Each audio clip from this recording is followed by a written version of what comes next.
নমস্কার বন্ধুরা, I love মৌসুমি কিচেনে তোমাদের সবাইকে স্বাগত। তো আজকে তোমাদের কাছে নিয়ে চলে আসলাম একটা দুর্দান্ত রেসিপি। একবার বানিয়ে না খেলে এই স্বাদ বুঝতে পারবে না। তো আর একবার যদি বানিয়ে খাও বারবার খেতে চাইবে। তোমরা যদি এখনও আমার চ্যানেলটাকে সাবস্ক্রাইব না করে থাকো তাহলে তাড়াতাড়ি সাবস্ক্রাইব করে দাও, পাশে থাকা বেল আইকনটা প্রেস করে দাও। যখন আমি ভিডিও ছাড়বো সবার ফার্স্ট তোমাদের কাছে পৌঁছে যাবে। তো দেখো, আজ আমি নিয়েছি কাতলা মাছ, খুব ভালো করে ধুয়ে নিয়েছি। এরপর এর উপরে দিয়ে দিলাম 1 চামচ হলুদ আর দিয়ে দিচ্ছি পরিমাণ মতো লবণ। তো নুন আর হলুদটা কাতলা মাছের সাথে খুব ভালো করে মাখিয়ে নিচ্ছি। তো জানো আজকে রেসিপি হচ্ছে ধনিয়া কাতলা। তো নুন হলুদ মাখিয়ে রেখে দিলাম কাতলা মাছটাকে। তো একটু বেশি করে ধনেপাতা নিতে হবে। দেখো আমি একটু বেশি করে ধনেপাতা নিয়ে নিয়েছি, আর নিয়ে নিলাম কিছু কাঁচা লঙ্কা, আর দিয়ে দিচ্ছি কিছুটা রসুন। দেখো এতগুলো মতো আমি রসুন দিয়ে দিয়েছি, কিছু কাঁচা লঙ্কা, ধনেপাতা। তো এটাকে আমি পেস্ট বানিয়ে নিচ্ছি। তো এটা খুব ভালো করে পেস্ট হয়ে গেছে, এটা সাইডে রেখে দিয়েছি। এদিকে একটা কড়াই গরম বসিয়ে দিয়েছি, কড়াইটা গরম হয়ে গেছে। দিয়ে দিচ্ছি এর ভিতরে পরিমাণ মতন সর্ষের তেল। তেলটা আমার গরম হয়ে গেছে। সবসময় আমি তোমাদেরকে বলে থাকি তেল যেন গায়ে না ছিটে, তাই কারণে দিয়ে দিই হলুদ 1 চামচ। এবার যে মাছগুলোকে নুন হলুদ মাখিয়ে রেখেছিলাম মাছগুলো এক করে দিয়ে দিচ্ছি।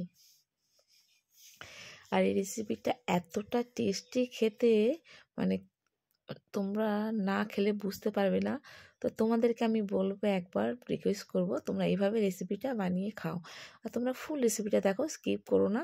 আর সেম এইভাবে রেসিপিটা বানিয়ে একবার খেয়ে আমাকে কমেন্ট করে জানাও তোমাদের কেমন লাগছে। আমার তো রেসিপিটা দুর্দান্ত লেগেছে। শুধু আমার নয়, যারা যারা খেয়েছে, যাদের যাদের বানিয়ে খেয়েছে, সবাই বলেছে এটা খুবই ভালো খেতে। তো দেখো এদিকে আমার মাছটা ভাজা হয়ে গেছে। এবার দিকে আমি মাছগুলো নাবিয়ে নিচ্ছি এক এক করে।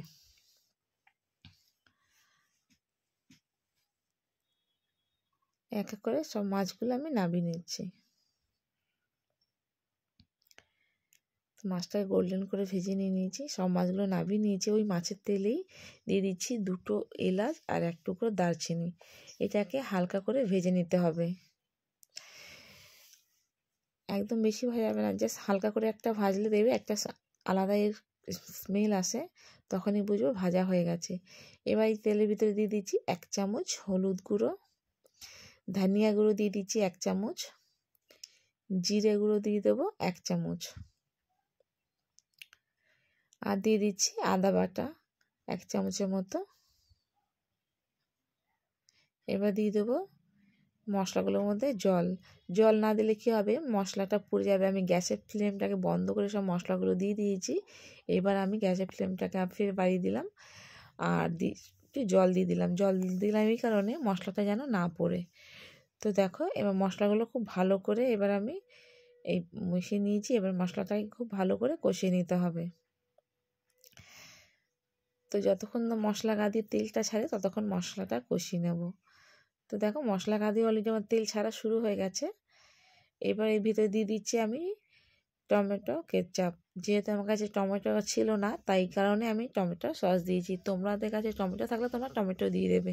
তো দেখো মশলাটা খুব ভালো কষানো হয়ে গেছে। এবার দিয়ে দিচ্ছি এর ভিতরে যে ধনিয়া, কাঁচা লঙ্কা, রসুনের পেস্টটা করে রেখেছিলাম। এবার ওটাকে আমি এর ভিতরে দিয়ে দিলাম। ওটাকে দিয়ে এবার এটাকে ভালো করে আগের মশলাগুলোর সাথে খুব ভালো করে মিশিয়ে নিচ্ছি। এইভাবে করে খুব ভালো করে মিশিয়ে নিতে হবে। আর খুব ভালো করে এবার এটাকে কষা আছে, ঢাকা দিয়ে আমি 10 মিনিটের মধ্যে এটাকে ভালো করে কষিয়ে নিয়েছি। দেখো এটাকে খুব ভালো করে কষানো, ততক্ষণই কষাবে যতক্ষণ না মশলা গা দিয়ে তেল ছাড়ছে। যে কোনো রান্নায় সবসময় একটা আমি টিপস বলি, যখনই যে কোনো রান্নায় ততক্ষণ কষাবে যতক্ষণ না মশলা গা দিয়ে তেল ছাড়ছে, সেই রান্নাটা খুব ভালো খেতে হয়। আমি অল্প পরিমাণে চিনি দিয়ে দিলাম, আর দিয়ে দিচ্ছি পরিমাণ মতো লবণ। তো এটা মিষ্টি তোমরা স্কিপ করতে পারো, তোমরা চাইলে দিতেও পারো, না দিতে পারো, কোনো ব্যাপার না, স্বাদে হেরফের হবে না। আমার একটু ভালো লাগে তাই আমি একটু মিষ্টি দিই রান্নাতে। এবার দিয়ে দিলাম জল। জলটা দিয়ে সব মশলার সাথে খুব ভালো করে মিশিয়ে নিয়েছি। এবার জলটা দিয়ে আমি ঢেকে 3 থেকে 4 মিনিটের মতন আমি এটা রান্না করে নেব। তো এটাকে আমি ঢেকে দিয়েছি, 3 থেকে 4 মিনিট আমার হয়ে গেছে। এবার এটাকে আমি খুলে নিচ্ছি। দেখো জলটা কতটা টেনে গেছে। এবার যে মাছগুলো আমি আগে থাকতে ভেজে রেখেছিলাম ওই মাছগুলো এর ভিতরে দিয়ে দিচ্ছি।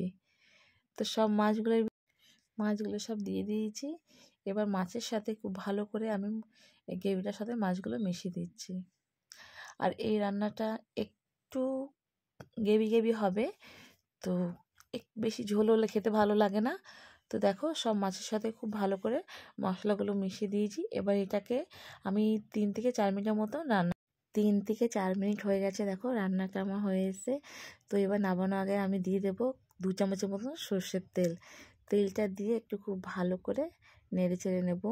নেড়ে চেড়ে এবার এটাকে আমি গ্যাসের ফ্লেমটা বন্ধ করে দেবো, কারণ এর থেকে বেশি জাল দিলে না গ্রেভিটা আরও ড্রাই হয়ে যাবে। আমি ঠিক এতটাই গ্রেভি রাখবো। এইটা যে একবার বানিয়ে খেলে তোমরা এর স্বাদ জীবনে ভুলবে না। তো তোমাদের যদি রেসিপিটা ভালো লাগে তো আমাকে কমেন্ট করে জানাও। আরও যদি তোমরা নতুন নতুন রেসিপি পেতে চাও তো আমাকে কমেন্ট করে জানাবে। আমার ভিডিওটা ভালো লাগলে লাইক করবে, শেয়ার করবে, পাশে থাকা বেল আইকনটা প্রেস করবে। যখনই আমি নতুন নতুন ভিডিও ছাড়বো সবার ফার্স্ট তোমাদের কাছে পৌঁছাবে। বাই বন্ধুরা।